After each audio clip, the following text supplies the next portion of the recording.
Hello guys. Sana naman pong magandang morning sa inyong lahat. At nandito naman po ako sa aking mini grapes farm para i-update kayo kung ano na nga ba yung update nito. Yan guys, kung nakikita nyo, medyo malago na yung tawag dito, down. At nakikita nyo guys, ipapakita ko sa inyo na meron na po. Yan, dalawa guys. Yan ang kagandaan ng pag nakukumpleto mo yung nutrients na kailangan ng ubas. At dalawa po yan. At marami tayo nyan guys, makikita. Yan, ito po. Tingnan natin dito. Yan guys. Dito guys. Yan. Ibig sabihin malaking buns po yan. Yan, pag ganyan. At meron pa po dito. Yan ang kagandaan nito guys. Yan. At marami pa po tayo ipapakita na talagang masabi ko na yan guys. Yan po. Yan ang mga bulaklak. At marami po tayo. Yan kagandaan po yan. Yan, may papakita ko sa inyo guys. Ito green Brazilian, lakas maka bunga itong Brazilian. Yan guys. Ito po.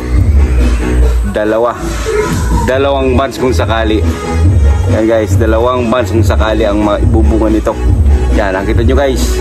Yan, kagandaan. Yan. At sa araw na ito ay dahil nga malago na ang ating mga daon ng ating ubas, ay kailangan po ng tening. Ano nga po ba yung tening? Kasi ay tinatawag, ito ay yung pagbabawas ng dahon, na kung saan ang mga dahon na ito yung babawasan natin ay yung mga saker, yung wala na pong pakinabang. Yan, wala na pong pakinabang. Ibig sabihin wala na pong silbi. Tulad po nito.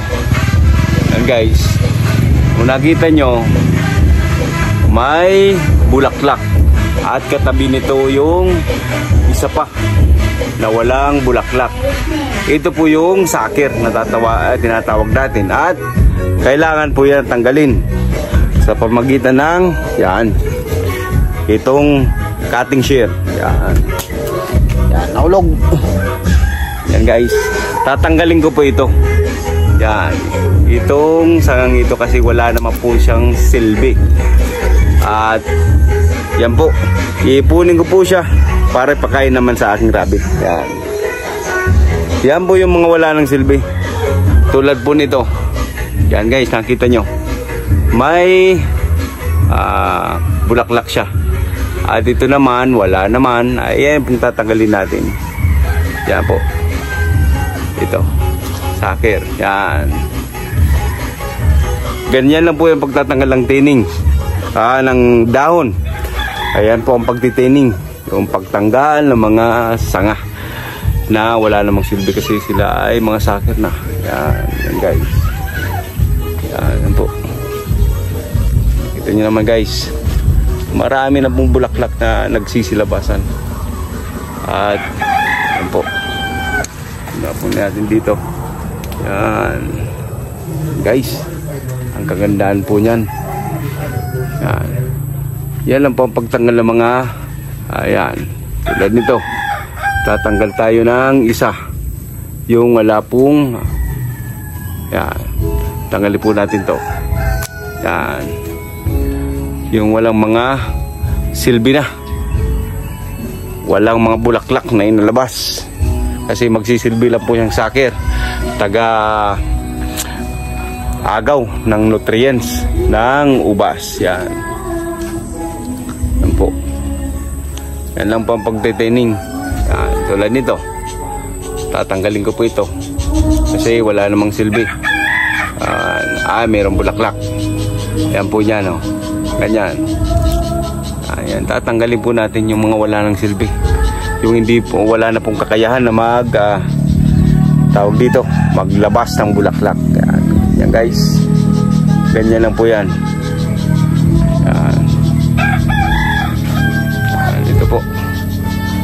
Ito, tulad naman, mayroon naman po yan, mga bulaklak na yan, ay hindi po natin yan tatanggalin. Yan. Ganyan lang po guys ang pagtitining. Yung pagtatanggal ng mga dahon o sanga na wala nang pong silbi, magsisilbi lang silang sakir, taga-agaw ng nutrients. At kung matanggal po natin yung dahon na yan, ay yan po, pupukus na lang po dun sa may mga bunga. At syempre, kung wala na pong sakir, ay magiging healthy po yung mga sangang may bulaklak. At yan lang po ang tips ko ngayon. Hanggang sa muli, bye bye.